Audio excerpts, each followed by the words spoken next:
Hello வாங்க இன்றைக்கான video என்னென்னா நம்ம வத்த குழம்பு தான் எப்படி செய்யலான்னு பார்க்கலாம். நல்லெண்ணெயெல்லாம் தாராளமாக சேர்த்து வெங்காயம், சின்ன வெங்காயம், பூண்டு, மணத்தக்காளி வத்தல், சுண்டை வத்தல்லாம் சேர்த்து ஒரு சூப்பரான வத்த குழம்பு வந்து எப்படி செய்யலான்னு பார்க்கலாம். வாங்க வீடியோக்குள்ளே போகலாம்.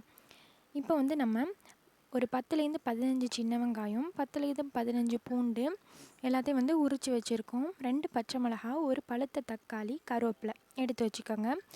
இதுதான் வந்து சுண்டை வத்தலும் மணத்தக்காளி வத்தலும் எடுத்து வச்சுருக்கோம். ஒரு லெமன் சைஸ் புளி வந்து இதுக்கு வந்து போதும். அதை வந்து நம்ம கரைச்சி வச்சுருக்கோம்.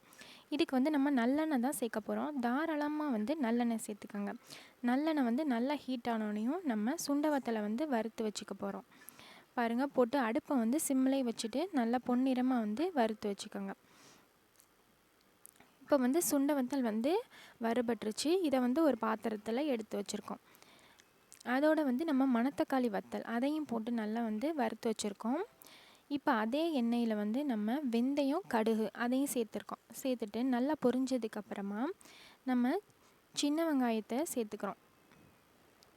அதோடய வந்து பூண்டையும் சேர்த்துட்டு நல்லா வந்து வதங்க விட்டுருங்க. இந்த சின்ன வெங்காயம் பூண்டும் நல்லா வந்து வதங்கட்டும்.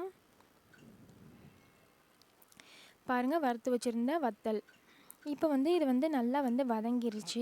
இதோடு வந்து நம்ம கருவேப்பிலையும் பச்சை மிளகாயும் ஆட் பண்ணிக்கிறோம். ஆட் பண்ணிவிட்டு நல்லா வந்து வதங்கட்டும். வெங்காயம் வந்து எந்த அளவு வதங்குதோ அந்தளவு வந்து இந்த குழம்பு வந்து டேஸ்ட்டாக இருக்கும். இப்போ வந்து கட் பண்ணி வச்சுருந்த தக்காளி அதையும் இதோடு சேர்த்துக்கிறோம். இப்போ வந்து புளிக்குழம்பு தூள் வந்து ஒரு 3 ஸ்பூன் சேர்த்துருக்கோம். காஷ்மீரி மிளகாய்த்தூள் வந்து 2 ஸ்பூன் சேர்த்துருக்கோம். சேர்த்துட்டு நல்லா வந்து கலந்து விட்டுருக்குங்க. அடுப்பு வந்து சிம்மிலே இருக்கட்டும், ஏன்னா வந்து அடி பிடிச்சிரும். பாருங்கள், நல்லா வந்து கலந்து விட்டாச்சு. இப்போ எண்ணெயெல்லாம் கொஞ்சம் பிரிஞ்சு வரட்டும். அது வரைக்கும் இந்த பச்சை வாசனை போகிற வரைக்கும் வந்து நல்லா வதங்கட்டும்.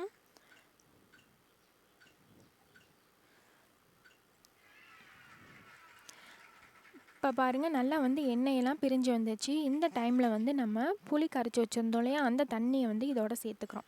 சேர்த்துட்டு நல்லா வந்து ஒரு 5 மினிட்ஸ் வந்து கொதிக்க விடுங்க. இப்போ பாருங்கள், நல்லா வந்து கொதி வந்துருச்சு. நல்லா எல்லாமே வந்து வெந்துருச்சு, பச்சை வாசனையெல்லாம் போயிடுச்சு. இப்போ வந்து நம்ம லாஸ்ட்டாக வந்து வறுத்து வச்சுருந்தோம் இல்லையா வத்தல், அதை வந்து இதோட சேர்த்துக்கிறோம்.